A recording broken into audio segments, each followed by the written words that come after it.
فرهنگ که محصول فعالیت دور و دراز تاریخی انسان است، تمام رفتار و کردار از جمله فرهنگ لباسپوشی و لباسداری خلق تاجیک را افاده می نماید.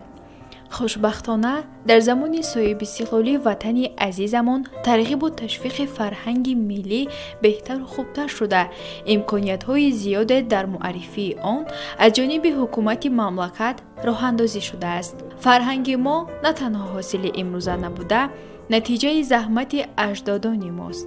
ما تاجیکان از جمله خلقیت‌های بلندطالع و سرفراز می باشیم که فرهنگ بای و غنیمان را به خدمت جامعه امروزه روان کرده ایم. سازهای موسیقی یک جزء مهم فرهنگ ملی مردم تاجیک بوده. در حدود اکسپدیسیون استخوان‌های ملی تویسان نیز در رابطه با سازهای موسیقی تالار علاهیده فعالیت می‌کند. سازهای موسیقی البته دارای نوع‌های گوناگون بوده. در این تالار شماره زیاد این سازها پیشنهاد تماشابینان گردانده شده است. قدیمترین ساز موسیقی که از حدود امروزه تویسان در نتیجه کارهای باستانشناسی کشف گردیده است، این ساز موسیقی میباشد که از استخوان ساخته شده است. انیخترش این ساز موسیقی نی بوده، آن تاریخ بیش از 2200 ساله دارد.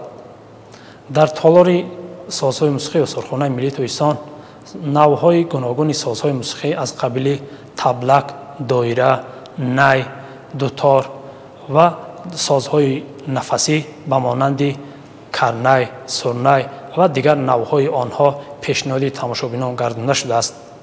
این سازهای موسیقی از دوره‌های پرافتخار ملت تاجیک بوده.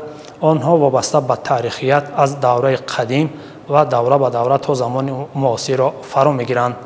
در آشیانه دومی آثارخانه ملی جمهوری تاجیکستان، گوشه یادگاری‌ها و فرهنگ خلق تاجیک نگهداری کرده می‌شوند که هر یکی از این گوشه‌ها رکن‌های فرهنگ و تمدن خلق تاجیک را نگاه می‌دارند که از فرهنگ بای و قدیمه داشتن ملت تاجیک درک می‌دهد.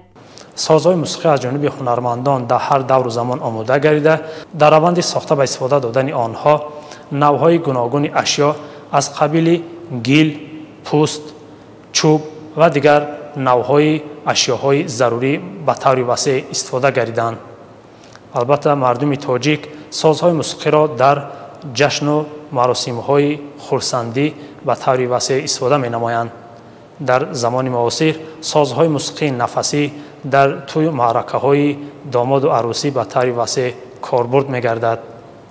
در این تالار هر یک تماشابین امکان دارد وابسته به این هنر قدیمه و یعنی که هنری آماده ساختن سازهای موسیقی با گرفتن معلومات بیشتر سویه دانش خود را وابسته به این نوع هنر قدیمه و نوعهای سازهای موسیقی مکمل نموده باشد.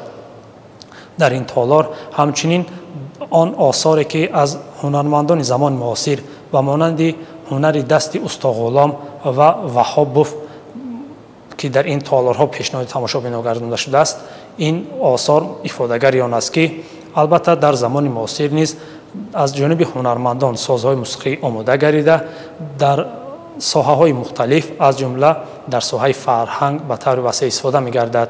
همه گوشه‌های در آثارخانه ملی جمهوری تاجیکستان موجوده، گوشه اسباب‌های موسیقی و اینچنین دیگر گوشه‌هایی که در آثارخانه ملی قرار دارند، مسئول مهنت دستی هنرمندان تاجیک است و این گواهی از آن می‌دهد که مردم ما از ازل هنردوست و هنرپیشه بودند. همه این یادگاری‌هایی که می‌بینیم دقت جلب کننده‌اند، خصوصاً اسباب‌های موسیقی که در نمایش گذاشته شده‌اند. این تالار معرفی‌گر آن است که مردم تاجیک از دوره‌های قدیم سازهای موسیقی را مورد استفاده قرار دادند.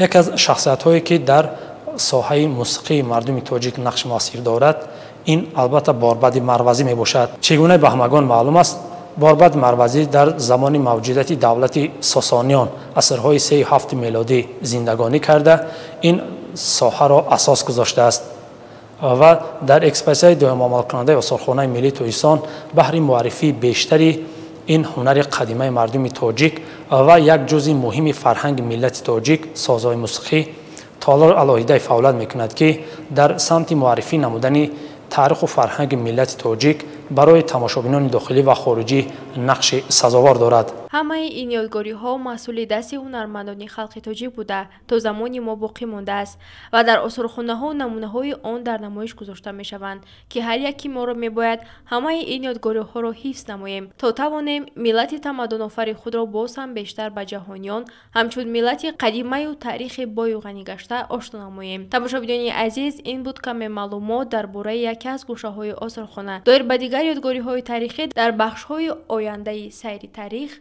به شما معلومات خواهیم داد.